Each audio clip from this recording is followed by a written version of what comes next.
Good morning to you out there, and welcome to Monday's edition of Daybreak on Edo Broadcasting Service Television. Today's choice. We have so much for you today.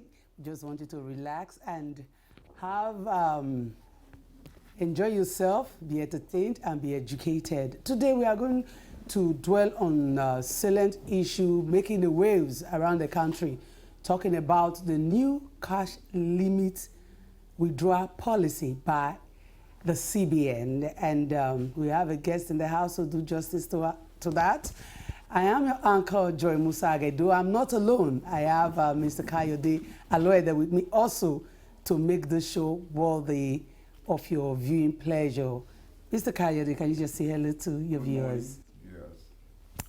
Before we start, we are going to be looking at today's headlines report, and we're kickstarting with the Nigeria Observer. And the first headline here is how we tackle illegal migration, human trafficking in Edo by Obaseki. You know, the governor is taking the bull by the horns in the area of tackling illegal migration. And the other headline says Obaseki to launch new agency, Edo Human to sustain gains of new map. Obaseki to launch new agency, Edo Human to sustain gains of new map.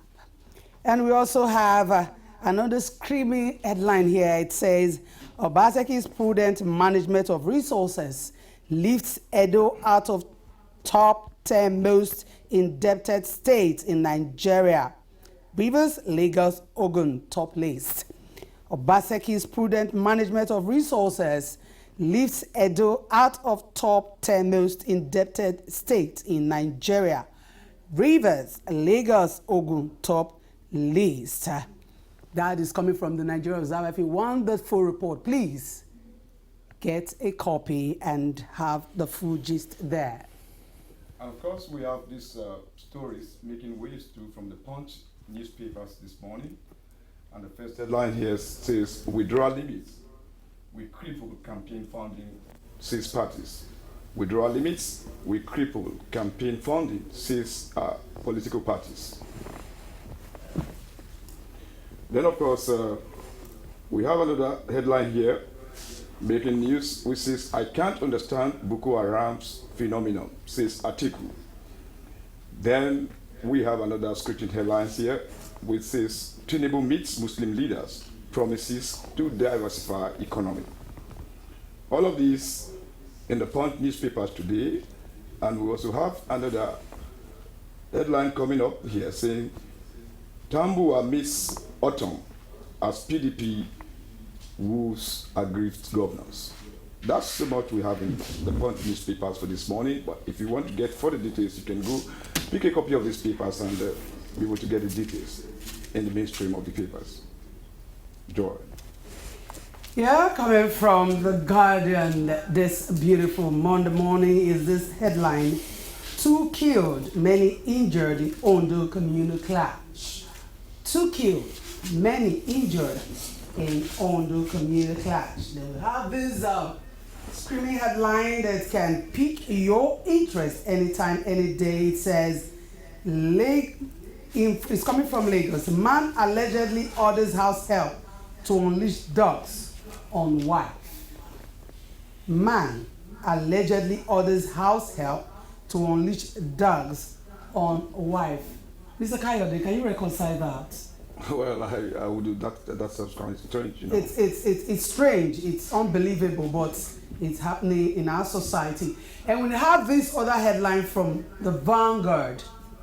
It says, how product diversion, pump manipulation, fuel scarcity.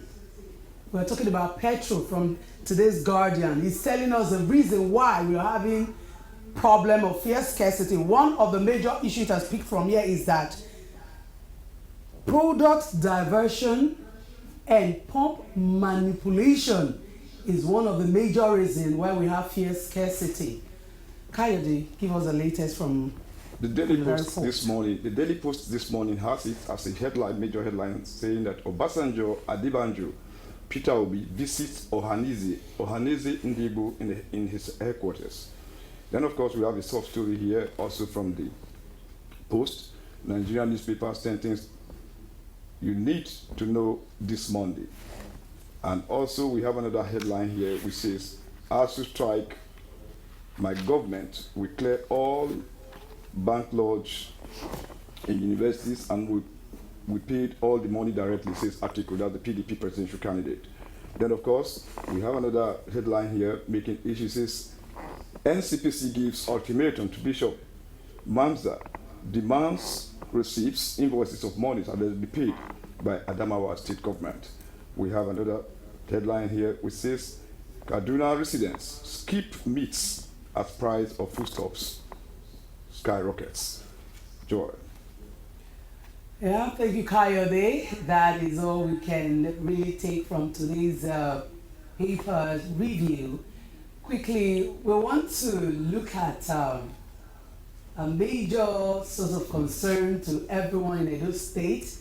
There is something that has been happening for quite a while now that we all love. We're talking about it because it affects us one way or the other. Our parents, our brothers, our sisters, everyone around us is involved because it's a very important issue. And we're talking about land grabbing, issue of land grabbing in Edo State. You know, recently, Governor Godwin Obaseki took the bull by the horn and said, this must stop. And it's coming all out, blazing, to put an end to this menace.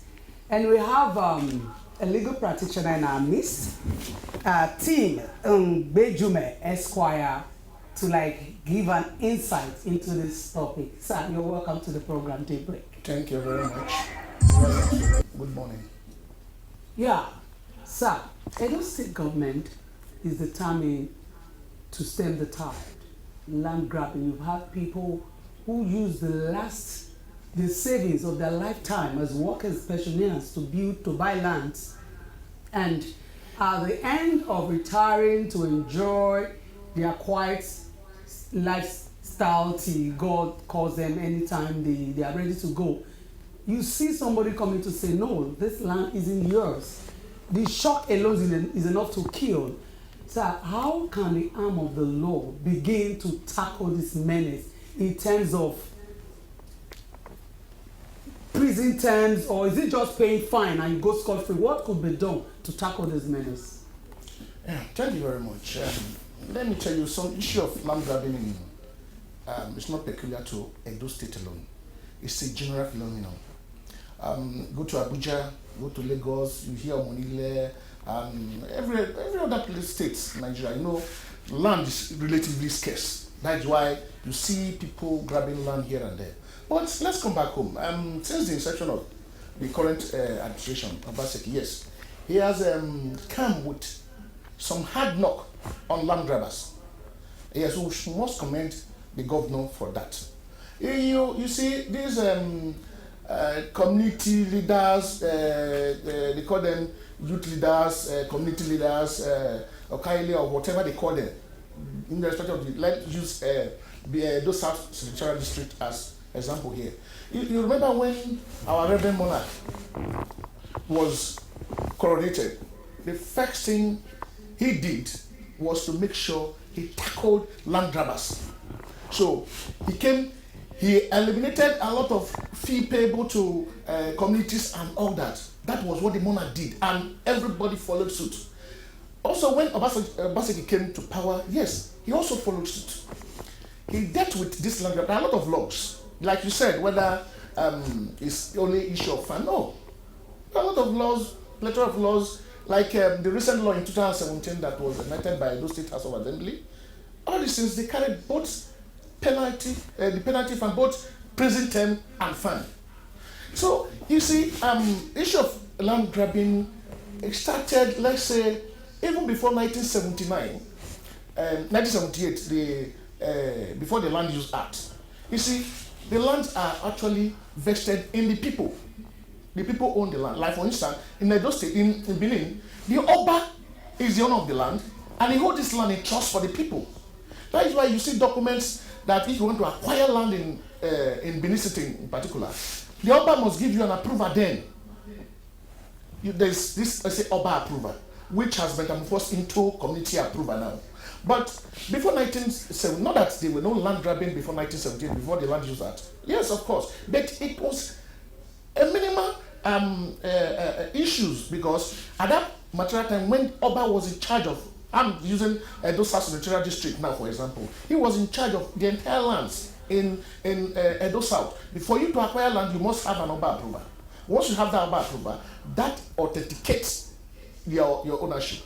But you see, these community persons, people who come because the emergence of community leaders, what they call them, youth leader, the community development associations and all that.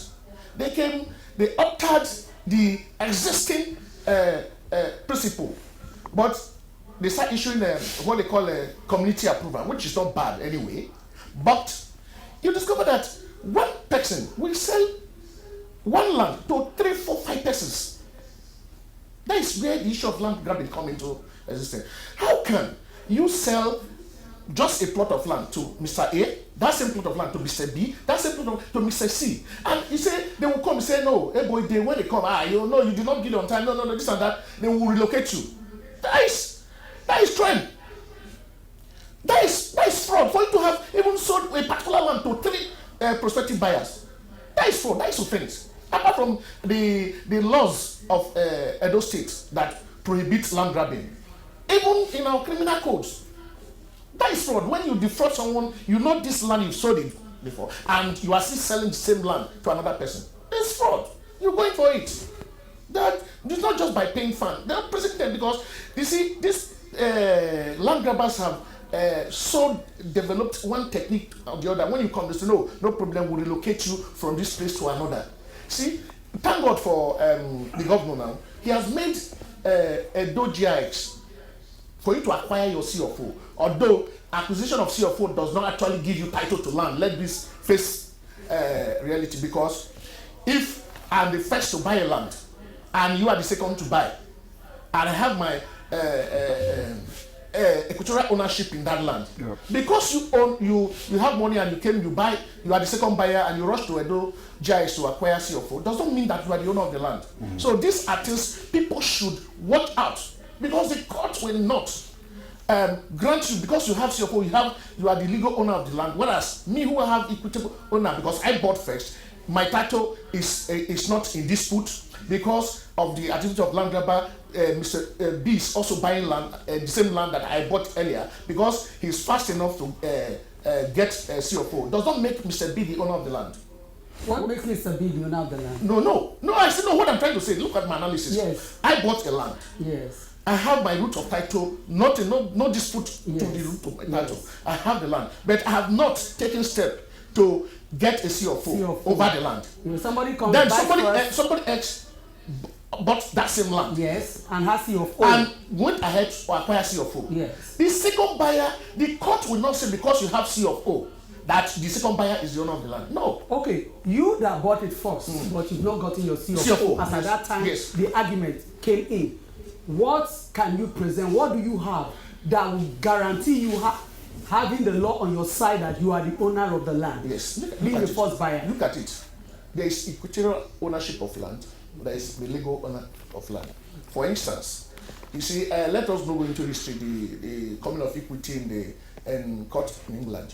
For instance, you see, when the law is made for us, not for to punish the people, is to make sure things go on the way it ought to go. I bought a land. There is no dispute to my title. Nobody disputed that this land belonged to another person. For instance, I was given either the Oba approval or the community approval. I bought the land, I took possession. Maybe I have not taken step to register the land through Edo GIS and all that. I have not taken that step. Now, Mr. B came. That same land, community, Moniles and all that, sold that same land that I already acquired 2 years ago. He sold it to Mr. B. And because Mr. B has the money or is exposed, he went ahead to get a CFO over the land. These are issues of laws and facts. Now, he acquired CFO, but my title from the beginning was not disputed. Another person who came to sell the land to Mr. B now said he went ahead to get his CFO. When we get to court, the court will not look at because Mr. B had the CFO and say, oh, you are the owner of the land. No, the court will look at the facts, trace the root title. Who came there first? I bought the land without dispute. Then Mr. B is coming to buy a land that I already bought. Do you think the court, because he has CFO, the court will give, say Mr. B have Barrister, owned the land? let's quickly come in now Yes. before we begin to round up this Yes. session. But let's look at an aspect of desperation on the part of Nigeria in doing what is right. I think that most of the complications we have in all of this is because there's a desperation. There's a desperation in the body psyche of Nigerians. How can you definitely know what is right and you do wrong? Everybody seems to be accomplished in all of these facts. We have a desperation push. We know that this land has been bought. There's a complication between the defenders, the first buyer, second buyer, and even lawyers. There are some legal practitioners, apart from these Omonilers and all these community leaders, who because there's no job, they're trying to hold what they can to exploit people. Everybody, my point of view is that everybody seems to be, accomplished in the whole attempt to make it impossible for people to genuinely get what is their right. So what is your take? Well, if you say, first of all, that was maybe a expression that even lawyers know. Lawyer know what to do. Any lawyer know what to do. Yes, if you look at the face value of a land, you may not be able to say, oh, this land is owned by Mr. A or Mr. B, before you can advise your client to buy the land. Yeah. But you have to take further steps to investigate whether there is a dispute on the land you want your client to buy. Yeah. But coming to your question, first of all, yes, the desperation is everywhere. Especially, you're not saying everybody's an accomplished in it. No, it cannot not actually be everybody being accomplished in this whole thing. But it is the system. Because the system allows some certain things to happen. Yeah. That's what the governor have come to recognize. That's what the governor have come to say, no, things should not be done the other way. This is the right way to do things. That's why, for instance, the 2017 law, where Edo State private property protection law is there in order to make sure they checkmate all parties who are involved in land transactions. Okay. Thank you, Jedime Esquire, for that wonderful explanation. We are going to create another forum for more of this expository statement you're giving us today, that's giving us an insight into what is right and wrong concerning the land grabbing, especially by those who think that the land belongs to them, they can do whatever they think about it. We'll take a break here for our AM news, and we'll be back to talk about the most salient issues in our society for today. The CBN cash withdrawal limit is of interest to every one of us. We'll be back shortly. Don't go away.